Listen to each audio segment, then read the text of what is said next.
Let's learn how to save this to turn it on the website.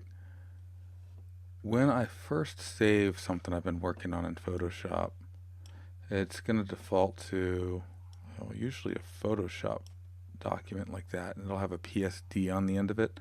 That's a Photoshop document, so I'm going to call this, let's call it layer styles. And it's a PSD. That's good. I want to save it as a PSD. That way I can come back and edit it. It has all my layers saved. But to turn it in, I need to flatten the image down for copy for the web. And I'm going to go to Save As and change that format to JPEG and hit Save. It's going to ask a couple questions. I'm going to leave it at the default quality of 8.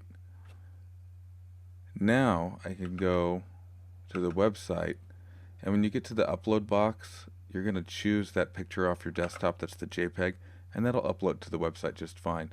The PSD will not upload and show on the website, so make sure that you're uploading JPEGs so that we can actually see them on the web.